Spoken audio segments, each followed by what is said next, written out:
Welcome to Byte-Sized Tech, where we blend casual conversations with insightful discussions on the latest in technology and gadgets. Today, we're diving deep into some burning tech questions submitted by listeners like you, covering everything from peculiar headphone quirks to the big decisions around buying new TVs and laptops. Our mission in this deep dive is to, well, extract the most important nuggets of insight quickly and clearly so you can walk away feeling well-informed. Let's unpack these. Okay, first up, our first question comes from Jason T., who's been having this weird problem with his Sony WH-1000 XM3 headphones. He says they sound great, but sometimes, especially when he's traveling, like through airports and stuff, his music just pauses or mutes itself. He hears this little tone, then some silence, then it comes back. He's wondering, what on earth is going on, and how can he stop it? Yes, that's a pretty common one, actually. It really sounds like Jason's hearing a notification from Sony's adaptive sound control feature.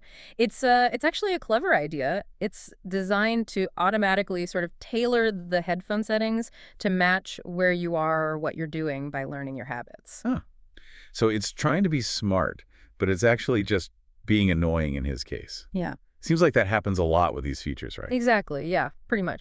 What the feature does is it switches the settings between active noise canceling and ambient sound mode. It figures out if you're just staying put or walking, running, even riding in a car or train.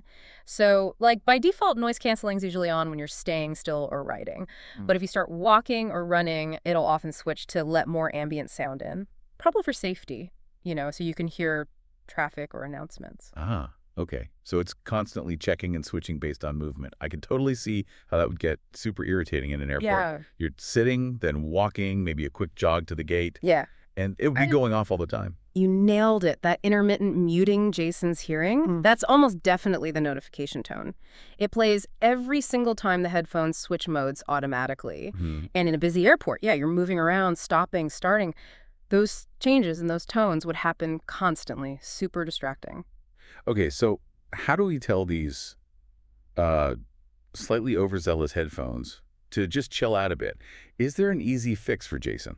Oh, yeah, absolutely. It's pretty straightforward once you know where to look. You just need the Sony Headphones Connect app. Open the app, find the adaptive sound control section, then look for the three little dots, usually top right corner. That takes you into the settings for that feature. And right in there should be an option to just turn off the notification tone, flick that switch off, and problem solved. No more interruptions. Wow. It's always buried in the menu somewhere, isn't it? You buy these fancy smart things and then spend time turning off the smart features that drive you crazy. Well, that's a great tip. Jason can finally enjoy his travel playlists in peace.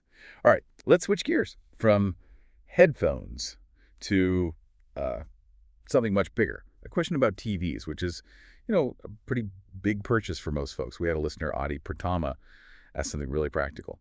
Which TV technology will last longer for extensive daily use? Will mini LED last longer than direct lit LED? Good question. Longevity matters for big-ticket items like this. That's an excellent question, Adi, and it gets right to the heart of, long-term value. Generally speaking, yes, mini-LED TVs should last longer than direct-lit LED TVs. And it's not just marketing fluff. It actually comes down to, basic physics and just how the two technologies work differently. Physics. Okay, I'm intrigued. What's the core difference in how they operate that affects lifespan? Well, mini LEDs, right? The name kind of gives it away. They're tiny, much smaller than traditional LEDs. You can pack thousands of them behind the screen. This gives you amazing local dimming. The TV can light up just the little bits that need it. Great contrast, great HDR. But here's the key thing for longevity. Because there are so many tiny, efficient LEDs, each individual one doesn't have to work as hard or be on as often to get the brightness you need. They're just, more efficient in how they use light, less stress on each LED over time. Gotcha. So efficiency equals durability here. What about the older direct lit tech then? How does that compare? Right, so direct lit TVs use fewer but larger LEDs spread out behind the panel. Often larger zones or even the whole backlight have to light up more uniformly just to illuminate parts of the screen. This means more of those LEDs are on more often and potentially driven harder. It's just inherently less efficient, and that leads to more wear and tear over thousands of hours. That makes sense. Are there actual numbers on this, like manufacturer estimates? Some manufacturers do provide estimates, yeah. Hisense, for example, has mentioned figures around 50,000 hours for their mini LEDs. Now, you got to take any estimate with a grain of salt, right?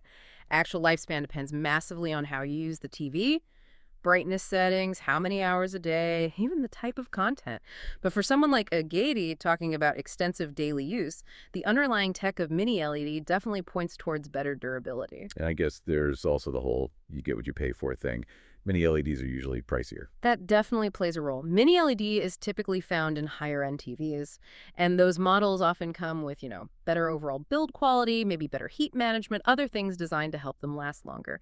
Direct lit LED tech is often used in more budget-friendly models where maybe hitting a certain price point is a bigger priority than maximizing absolute long-term endurance. So yeah, if you're going to be using it a lot every day, mini LED is probably the safer bet for both picture quality and a longer life. Okay, cool. So from durability, let's talk sheer size. This next one's fun. It's from Golf Addict 64. And wow, this sounds like quite the setup. He wants a huge TV for a pretty small room, 12 feet by 4 feet, and it's windowless. He's planning to sit about 8 to 10 feet away, watching mostly sports and movies, no gaming. Wants total immersion, adding a Sonos Arc setup, and get this, he has 3,000 Blu-rays ready to go. He's looking at a 100-inch Heston's U8N, or maybe a 98-inch TCL, or an 83-inch LG OLED. Golf Addict 64, man, I admire the dedication. Hopes the golf game survives the Blu-ray marathon. What do you think? Is 100 inches too much for that space? Yeah, 3,000 Blu-rays. That's serious commitment. It sounds amazing. But Golf Addict 64, in that specific room size, that 12 by 4 foot space, and sitting 8 to 10 feet back, I'd actually lean towards the 83-inch LG C5 OLED rather than the bigger mini LED. Really, go smaller. Yeah. But he wants immersion. Wouldn't the sheer size of the 98 or 100-inch just win out for that feeling, even if the tech is different? It's a fair point. But immersion isn't just about size, it's also about quality and comfort. There's definitely a point where bigger just becomes overwhelming, especially that close. A couple of key reasons for the OLED recommendation here. First, the room. No windows, right? So it's going to be dark. You don't actually need the searing brightness that those big mini LEDs can pump out. Thousands of nits are great for bright rooms, but overkill here. The OLED will be plenty bright and vibrant in a dark space. Okay, so brightness isn't the deciding factor. What else? Picture quality, definitely, especially at those huge sizes. The LG OLED is going to give you a noticeable step up in overall image quality. Think about it. Things like blooming, where light kind of spills around bright objects on a dark background. That gets way more obvious on a giant 98 or 100-inch mini LA. OLED pixels turn off completely. Perfect blacks, amazing contrast. For movies, especially Blu-rays, that's huge for immersion. You won't be distracted by the text limitations. Good point. You want to be immersed in the movie, not in the backlight zones. Exactly. And then there's just the raw size versus distance. You want immersion, sure. But 98 or 100 inches at 8 or 10 feet, that's a lot. We've actually had screens that big in our studio, and sitting that close, honestly, it just felt too big. Your eyes are constantly scanning. It can actually be fatiguing. Less immersive, more overwhelming. Like sitting in the very front row at the cinema. Kind of like that, yeah. Not always the best seat. If you look at the recommended viewing distance charts online, Writings has a good one. They'd say even 83 inches is pushing it for 10 feet. It sounds counterintuitive, but sometimes too big is too big. I know people who've literally been offered free 100-inch TVs and turned them down because they just wouldn't fit comfortably in their viewing space. So for Golf Addict 64's setup, I think the 83-inch OLED hits the sweet spot. Amazing picture, plenty bright for the dark room, truly immersive without feeling like you're going to get swallowed by the screen. Wow. Bigger isn't always better, even when you really, really want it to be. That's a great reality check. Yep. Okay, Golf Addict 64. Hope that helps with the decision. Your Blu-rays deserve the best view. All right, final question for today. This one's about laptops from Katie M. And it's a situation I think a lot of people find themselves in. She's looking for a personal laptop, kind of leaning towards a MacBook. She already has an iPhone and an Apple Watch, so she's in the ecosystem. But she hasn't actually used a Mac in 10 years. Mostly Windows work laptops. Now she wants her own device and wants to do some photo editing. It's tough navigating all the options out there, isn't it? Oh, absolutely. Katie's situation is super common. It's smart. She's thinking about how it fits with her other gear. And yeah, given she's already using an iPhone and Apple Watch, a MacBook, probably a MacBook Air, makes a ton of sense. Just staying in that Apple world simplifies things, especially after a decade away. It really does. And honestly, with Apple's own chips now, the M3, the new M4, they kind of simplified the whole confusing CPU-PU choice thing.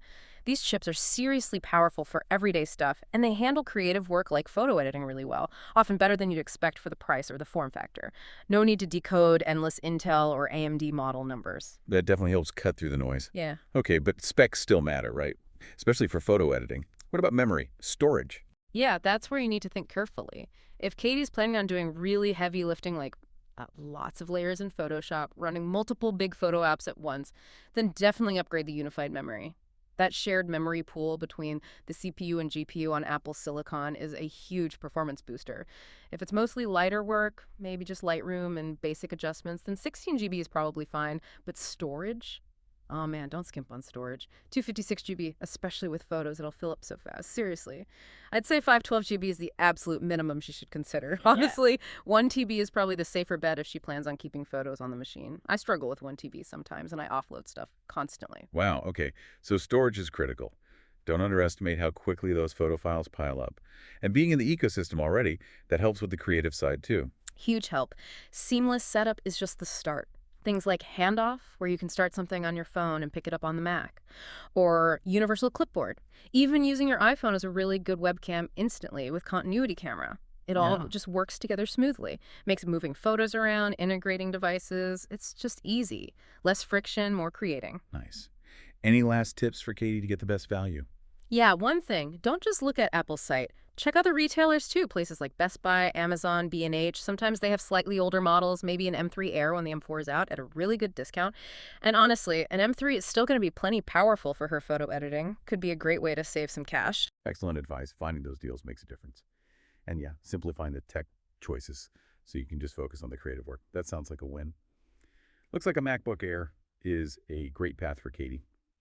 And that pretty much wraps up our deep dive for today. Wow, covered a lot of ground there. Mysterious headphones, TV lifespans, giant screens, find the right laptop. Always something interesting happening in tech. Really shows how, the little details often matter most. Sometimes the obvious choice, like the biggest screen, isn't actually the best one for your specific situation. Makes you wonder, what other common tech rules might be worth questioning? Something to think about. Thanks for tuning in to Byte-Sized Tech. If you enjoyed the episode, like, comment, share, and subscribe for more fun tech discussions.